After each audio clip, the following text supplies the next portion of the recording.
Welcome back, everyone, to the 1111 podcast with this week's Sunday surprise special guest. I am not going to tell you too much about this person because I want them to introduce themselves. So please, mystery guests, tell us who you are and what you do. My name is Charles SPRATLEY, and I'm a teacher as well as tour guide and magician. Wow. How did you get into each of those things? For teaching, I used to teach history to 4th, 5th, and 6th graders at a private institution, and I used to travel to schools, so I was always working, and I wanted to stay close to home, so I actually got a sub-teacher's permit, and that way I get to stay relatively close to home. What about tours and magic? So I've been doing tours and it's really very fascinating. I just kind of like figured it out in my head that this year is the 20th year that I've been doing mainly ghost tours and Whoa. historical tours. Yeah, it's since 2004. I've been doing both in San Diego, Orange County, and LA County. Well, happy anniversary. What was your first tour? My first tour, I started doing the Ghost and Gravestones tour in San Diego for Old Town Trolley. And had you always had an interest in paranormal sorts of things? Well, I always had an interest in the weird. Yeah. Because I grew up on things like Edgar Allan Poe, H.P. Lovecraft, Washington Irving, the Headless Horseman. So the idea of teaching history to people as well as entertaining them with a good ghost story has always been like something that I love. It's interesting you brought up Poe. The way I first found out about you was you were going to be doing an Edgar Allan Poe event. And I thought, I need to know this person. This is right up my alley. So how did magic come out of all of this? Well, magic actually goes with when I started doing tours. One of the people that worked at Ghosts and Gravestones and stuff, they did magic as well. So we kind of put our heads together and that's when we started doing magic. And I love the idea of kind of using that pregnant pause to do a little trick that accentuates the story. And from then on, it's always about the story. You did a Houdini event for us once, and I will tell you, people are still talking about it to this day. What was so amazing was not only did you give us his entire history, tell us his life, you gave the most interesting aspects of his life, these juicy stories, really humanized him. And all the while, you're doing these incredible feats of magic. And I will tell you, when we took a group that you were part of to the famous Magic Castle in Hollywood in California, people were telling me afterwards that experience was nothing compared to your Houdini show. Well, thank you.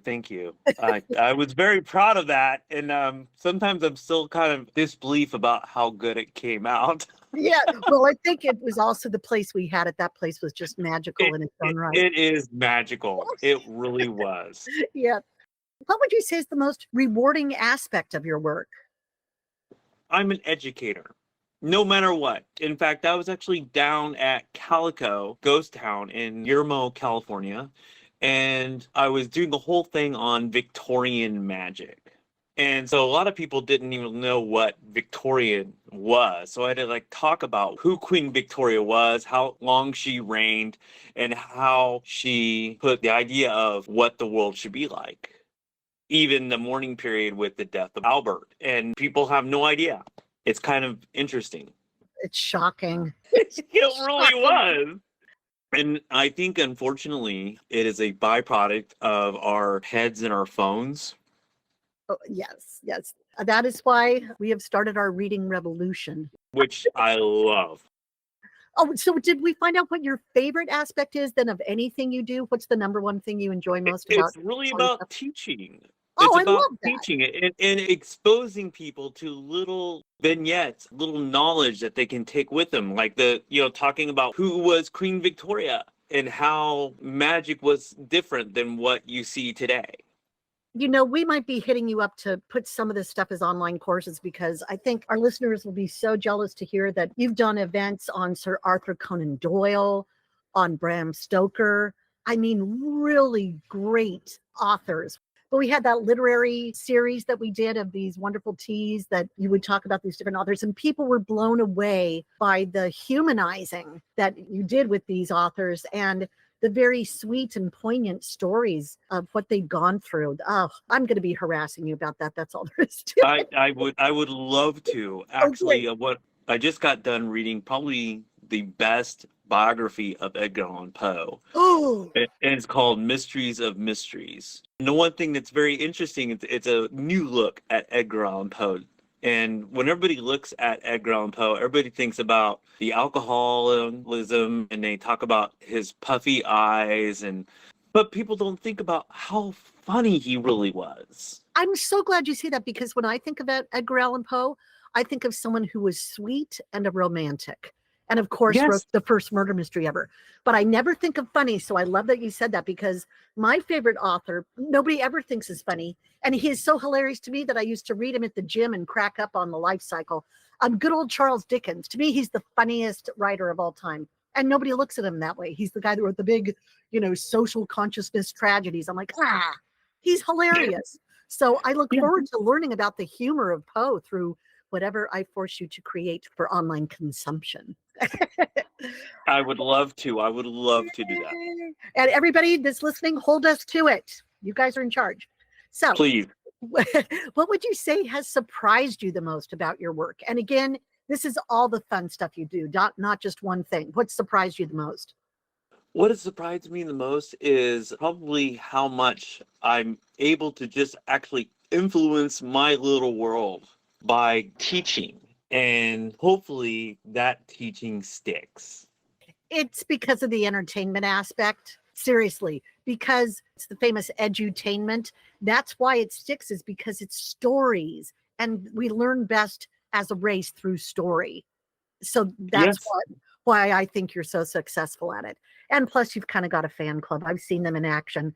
Talked a little about everybody's head is in your phone and you're on your TV and stuff like that, but we are a oral people. We need to learn by speaking with each other and then communicating, and we miss that.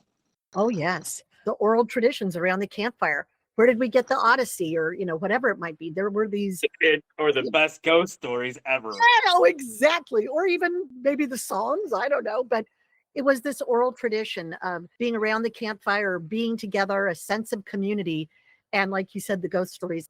What is a common misconception about what you do? People think it's easy. It's hard to always come up with new content, which I'm sure that you always have the same thing. Nobody I know thinks what you do is easy. They're in awe. People don't think what you do is easy. They think it's inspired, brilliant, and where the heck do you come up with your ideas? Then again, there are also people that just say, I can do that. Oh, Good for no. them. Yes, I know. Good luck. Good for them. And so it's kind of like even things like magic. It is a discipline. When I'm done with this today, I'm going to practice magic for like 3 hours today. Well, and it requires so many disciplines. It requires focus, timing, dexterity, hand-eye coordination, an ability to have the whole patter thing, and them watching one thing while your other hand is doing the other. There's so much to it. It's like doing a million things at once. There's nothing you do that I think sounds remotely easy. I would love to see the people who think it's easy give it a go, because, like I said, good luck. Thank you so much. What's been your biggest challenge specifically as a teacher? Probably my biggest challenge as a teacher has been getting kids to put away their phones or the laptops and just be present in the moment. Ugh. Yes, high school is the worst. I bet you're everybody's So, favorite teacher, though. well, some good, some bad. The moment when I say, like, you guys have to put your phones away. We need to just focus for just a moment. Just a moment. Just a moment. They get to put their phones away. It's a privilege and a treat to have something so engaging that you don't need a phone for it. Sorry. Yeah. And yeah, it's kind of like it's one of the things that's very interesting. I'm like, please just listen to me because this might be important. Oh boy. And you know what? They might enjoy it too, for real. They might. Well, now They that we might. know that you are celebrating an auspicious anniversary, a whole score of years in business, what would you say has been your biggest challenge as a business person? My biggest challenge as a business person is, again, as I said, always creating new content. I'm trying to do at least one new tour every year. That's a great goal. That's perfect, actually. But that's a lot. That's hard. It is kind of hard just to do all the research and to walk it and to make sure everything flows and stuff like that. Oh my, And just making sure that everything that we're doing is not just true, but also historically significant and while entertaining people.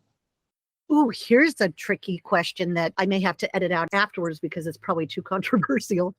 Because you're dealing with history, how does it go over when you are relating events that people would rather not discuss and would rather sweep under the rug and act like never happened? Do you run into any of that? Every once in a while, I do. And I just pull on to say, well, this is a history. You have to embrace it for what it is and just get over it, really. Okay. You have to get over it because unfortunately, we have whitewashed the history so much that I think we are now on more of a tangent to actually repeat history more than learning from it. I wish I could disagree, but I think you're spot on. Okay, on to cheerier topics. What is something you can share about yourself that people may not expect? It's preferably something fun. I am a big science fiction buff. I said something people won't expect. Well, everybody always thinks about, oh, you like horror or reading and like, but so what I'm really, it's like people are like, what are you living for? And like when you think about what your goals are and Right. stuff, especially for the new year and stuff like Right. that, I'm like, I really want to see Dune 2. It's like, God, just get me through so I can see Dune. That's all I want. I love it. It's really bad. I'm probably the biggest nerd you've ever met. Well, there's a reason why I like you. I have a feeling that's a big part of it. People are really going to be surprised by this one. In 2022, you experienced a serious health crisis. What can you share about that? And don't feel like you need to share anything that you're not comfortable with. Okay. Well, in 2022, as we were getting ready to do the deep the week of, I was working out at home and I suffered a stroke. And it was probably the scariest thing in the world. Luckily, I got to the hospital relatively quickly. I spent a week in the hospital. Well, and you're And young to be having a stroke comparatively, right? well, yes, and what happened was what people do not realize is that I'm on blood thinners, and so what happened was my blood got too thick, and that's what caused the stroke. And how did it affect your ability to function? For probably about 5 months, I could not really speak really much at all. And I was working constantly on speaking and doing speech therapy 3 times a week. And I was working on reading. I had to basically learn how to read again. It was traumatic. To put it into context for people, when you mention The Deep, first of all, that's a show that involves maritime disasters. So that's the show he was working on. And it was sold out. We were all excited. We were having it at a maritime museum. The whole thing was great. And at the same time, I believe you just gotten a teaching gig that you'd really worked hard and long to get because you'd gone through a lot of red tape with somebody not having your fingerprints in the right place or whatever. So you Yes, already, yes, yeah, yes. you'd overcome so many hurdles at the time and you were poised to really be taking off. Things were just getting settled. And this happens. Obviously, the show had to go away. You couldn't teach. And what you do for a living is speak, whether it's teaching, giving tours, the history stuff. It's all about speaking. So for you to lose the power of speech, I can't even imagine what that did to you psychologically, emotionally. It must have just been hell. It really was. And the one thing is I did not know how much of it would come back. So honestly, I'd probably say that I'm probably about 95% back, but I can't stop. I have to keep going. And so I'm back to teaching, I'm doing tours, I'm doing magic. So I'm pretty much back doing to what I did. Your comeback has been not just inspiring, it's been shocking. You put in the work though, too. You know what I mean? It's not like you were passive about recovery. You worked just as hard at that as you did at everything you do. And you always do everything at an excellent level. That's just got to be some hardest work you've ever done. And our theme this week, when we end on Sundays, we round out the theme of the week. This week has been about patience. And I specifically chose you as opposed to like a mom with a whole bunch of kids who needs to be patient. I chose you because I imagine working your way toward healing required more patience than you have ever had to express. What was it like in regard to patience? Sometimes I didn't give myself the patience. And I would be trying to communicate with somebody. Even trying to pay my hospital bill was a trial because I could not communicate on the phone. Oh, gosh. And so I'm trying to pay my hospital bill and I cannot even do the credit card numbers. Uh, Oh, when people cannot hear you or they cannot understand you. And it's very interesting to me. I work with a lot of kids sometimes that are what we call special needs. And I relate to them so much now. Because the one thing is, there are a lot of kids that are nonverbal and stuff like that. But the one thing is, they have something to say. oh, that puts it in a different perspective. And to come from being a total wordsmith, blogger, and a tour guide, and a teacher, and stuff like that, to not be able to speak. And not just a blogger, you've got a book. I do. Tell us briefly about your book. What's your book about? My book is called Piercing the Veil, Examining San Diego's Haunted History. And what it is, it's basically looking at all the ghost stories about famous places in San Diego, looking at it from a historical point of view. And people, they love it or they hate it. I've never heard anybody hate it. So, and I You'd think, be surprised. I get some hate mail every once in a while on that one. well, then you know that you're reaching people. Yes, I don't mind when people say like, "How could you say?" Well, because that's what the history says. How is your life different now than before the stroke? I'd like to say that I'm speaking a lot slower now, and maybe that's probably a good thing. Right now, I'm really just trying to get back what I had.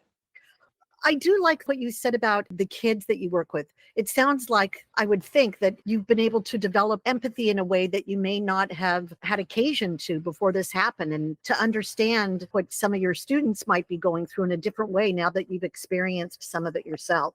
You know what? Totally, I feel that, and there are a population, not just students, but adults, and they do not have the ability to speak or speak well. But that does not mean that you don't have anything to say. I bet you will never take for granted the ability to speak again. Never again. Oh my gosh. Overall, throughout that, what have you learned about yourself? Live every moment. And the one thing is when I was in the hospital and I could not really speak and I couldn't even give my address or anything like that, I had some great people at the hospital. And I was like, I don't know how I'm going to be able to handle this. And somebody who was very honest with me, they said that things like suicide rate for people that have strokes is significantly higher. I feel that. I would understand that. And the one thing is, just don't give up. Never give up. Does this mean you'll be doing a talk on Churchill for us? You know what? I would love that because when people talk about things, people like Winston Churchill and stuff like that, the one thing is His life makes the man. And of course, we'd have to make it a tea. Yeah, teas and cigars. That Yes, sounds exactly. That would be fantastic. So what are you looking forward to next? What do you have coming up? good. Well, first off, tours are always going on. I do tours at least twice a month or more in San Diego for the Villa Montezuma, and I also do tours in LA and Hollywood Boulevard. Well, that's a perfect segue to say if anyone's listening who is local, meaning in the Southern California, mark your calendar now for Saturday, October 19th, because we have wrangled Charles into giving us a historic Hollywood tour. And then he's dropping us off in front of Chato Tea Room in Hollywood. Having been born in Hollywood, this is near and dear to my heart. I'm super excited about this one. Now, we talked about the Deep, how that had to be postponed. What's going on with that project? It is coming back, just as I'm coming back. Woohoo! And so we're actually premiering it in May. It will be at our studio space, which is in Orange, California, the Haunted OC studio space. And we will make sure that everybody gets to find out where that is. Okay. And you're doing a second date, I believe, as well? Yes, I'm also doing it in San Diego at the Villa Montezuma, which is a 1887 Queen Anne Victorian mansion. It's beautiful. And I'm really hoping to get a couple extra dates at a third location in LA. Oh, do you have one in mind? Working on a couple different venues right now. Let's go ahead and give a little plug to the villa and gosh, about this thing that's meant so much to you and how many years you worked toward getting it open to the public to be able to give tours. I would definitely recommend if you ever live in the Southern California area to go visit the Villa Montezuma Museum. It's a beautiful Queen Anne Victorian 1887. So it was built 1 year before the Hotel del Coronado. It was originally built for a concert pianist slash medium by the name of Jesse Shepard. Fabulous person with a great eye of detail as well as a great mind. And I believe you've written a pamphlet about him. Is that correct?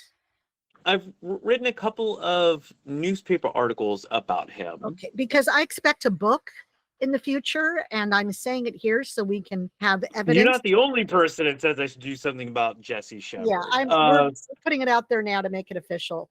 Really quickly, I want to let you know that I'm actually working on the framing or the skeletons, I call it, of a new book right now. Okay, well, you just made my day. I do want to say about the villa before I forget. If you get the chance to go, it's just different. It's just special. The stained glass windows are practically a spiritual experience. You'll be in awe. You'll feel transported. You don't know where. And it's just got a really special feeling about it. And then, of course, the tour is fascinating in and of itself. I cannot recommend highly enough any excuse to go to the villa. Yes, in fact, we are actually doing different things there, including musical concerts. Tonight, we're actually doing opera at the villa. Oh, what opera? What songs or selections or what is it? Actually, I do not have the information right in front of me, but it's done by some people that are opera fans as well as singers that are bringing the opera to the villa. Okay, I am jealous. I'm an opera girl. Like I saw the whole Ring cycle. Oh, I would love to get to do that. And they're going to be doing it in the music room, of course. Of course they are. And by the way, I will never let on the fact that the reason I did the Ring cycle was not because of being an opera fan, but because of being a Tolkien fan. Anyway, so. Nerd. Okay. Exactly. Okay, so we've talked about what you're looking forward to next. I always blackmail our guests and say, you're going to have to give a gift to our listeners. And now they're starting to count on it. Do you have anything for our listeners today? Well, we did do a lecture series that was online. It was called Paranormal Pursuits. And so we are going to be giving away some of those. Yep. And that is a course that's available through the Omni Annex. And they're going to get something that nobody's ever gotten as a gift before. So that's a pretty big deal, listeners. And you're in for a real treat. It's got everything from the history, ghost hunting, spiritualism, debunking things. It runs the whole gamut. And I'm looking forward to listening to it again, actually. I actually want to do a whole thing on what's my favorite horror stories or movies and versus books. Oh, that would be a good one. We can always do one-off stuff, by the way. We've got a lot to talk about. We have to catch up. Well, Let's we see. do need to catch up more. What advice would you give to someone who's had a health crisis that has upended their life? The only thing I can really just say, never give up. Ever. You know, as long as there is a little bit of what you were, you will always have it with you. And you can get it back as long as you're willing to put the work in. Well, that's hugely inspiring, and it gives us hope. And that's one of the things I always like to leave people when I do magic. I always say, like, stay in touch with your reality, but embrace the magic in your life. I love that. And their magic is literally all around us. You just have to look for it. And they don't, but but when you find it, it is there and it is plentiful. I was going to say any last thoughts, but I think we sort of shot ourselves in the foot with that one. So what would you like to say as a farewell to everybody? Thank you all for being so good to me and supporting me and bringing me back. Because when you think about why I came back for my friends, I came back for my family. Your fans, you have fans. But yeah, but the one thing is they're friends as well. And every fan is a friend. I will always be there for you as well. We're so glad you put in the work to come back to us. Thank you, Charles. We Thank don't have to you. do ghost stories about you. You can haunt us in real life. But when I do pass, I'm going to haunt every single one of you. Oh, well, I might be right there with you because that's mischief and I adore mischief. So I'm looking forward to that. Well, everyone, I just want to thank you for tuning in. This is an interview I've really been looking forward to that I think is very special, and look forward to a lot more of Charles in the future. Charles, would you be willing to come back in a few months and give us an update on what you're up to and what you're going to be doing next? And if you're working on your book, would you like to come back? Yes. Yes, of course I will. All you have to do is just call me, please. Okay, consider yourself called. We will do that. With that, thank you, Charles. Thank you, everyone, for listening. We will look forward to being with you next. Oh, actually, tomorrow. It's always tomorrow. Whose idea was this year-long thing? Thank you so much for tuning in today, everyone. Cariste Son and Tuta.